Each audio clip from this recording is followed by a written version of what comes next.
We're in my daughter's Amy's room right now, and she's given us a challenge and a design on some funky new shelves that she wants in her room.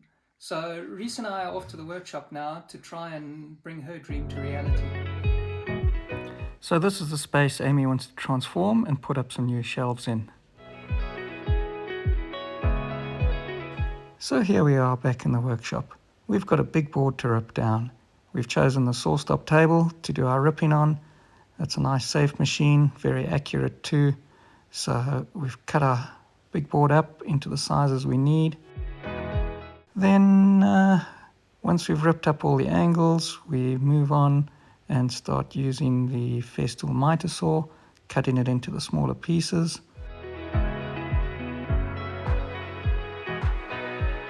From there, we need a nice big work table to work on. So we're taking out the Craig sawhorse, putting together a work table for us to work on. Very quick and easy, stores out the way when you don't need it, and really gets the job done easily.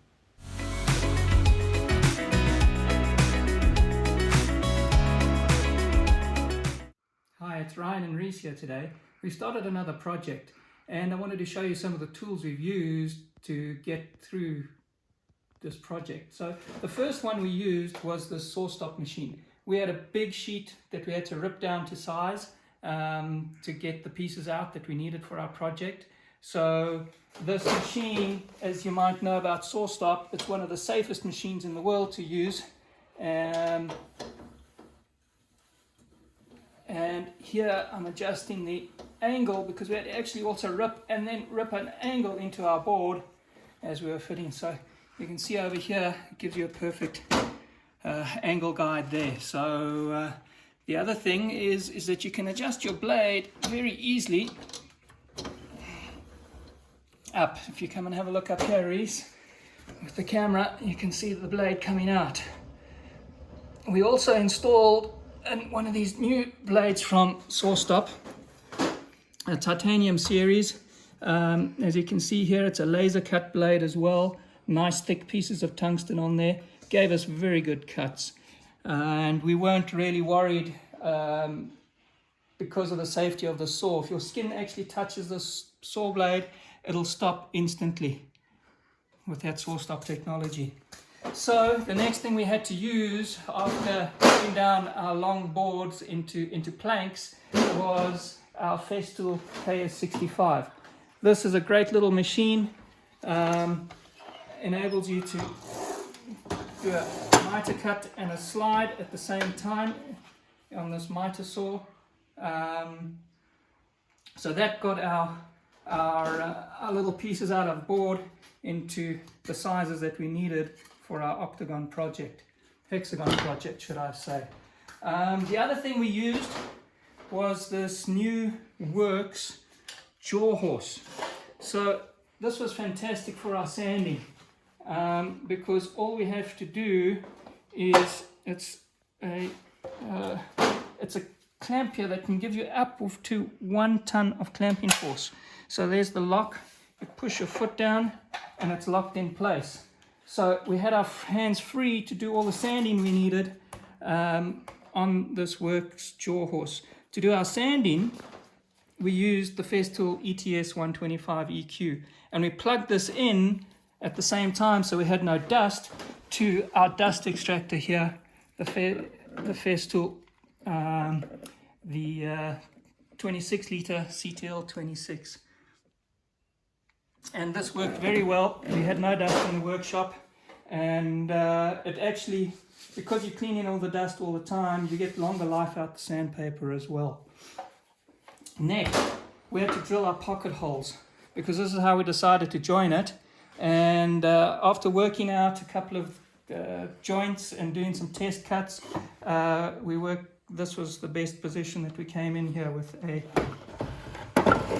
you see on the side here, we had to use the 22mm marker because we were doing an angle.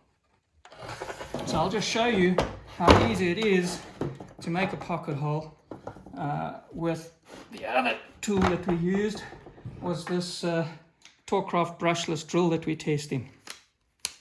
So once you've clamped it in here into our Craig jig, this is the K5 Craig jig, and really it's that easy to do a pocket hole and start joining wood. And that will put our screw, we'll put our screw down there to make the joint. This K5 as well has some nice little features. It's got little onboard storage here, so we can keep our screwdriver bit in there, our depth gauge in there. And if you're doing longer pieces of wood on both sides, it acts as support for your wood on both sides like that.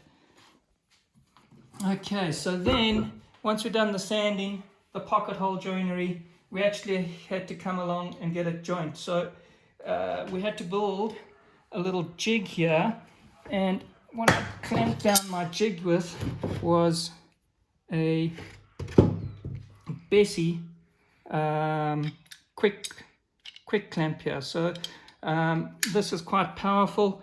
As you click, it ratchets it on so it can't come loose. So while I was screw driving on top here with my impact driver, there was no chance of this actually coming loose. So that's worked so nicely. It's so quick and easy, no turning, full clamping pressure very quickly. So on this little jig here that we made, we used our other test machine here, the impact driver from Torcraft, and we were able to screw in our screws into the pocket holes.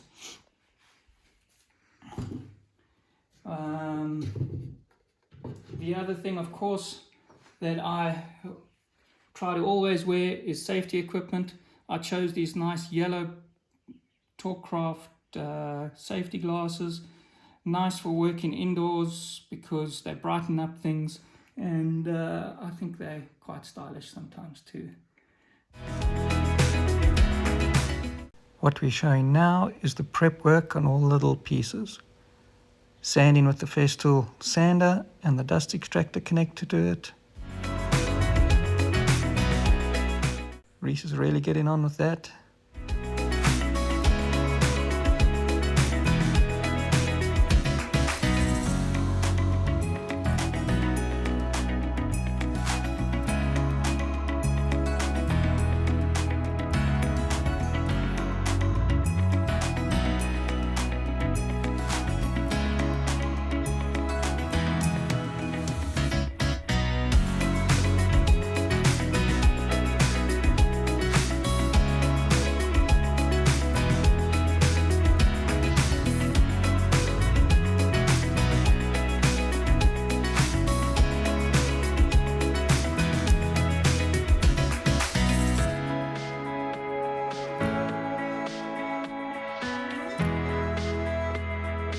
Our little hexagons are coming on quite nicely now.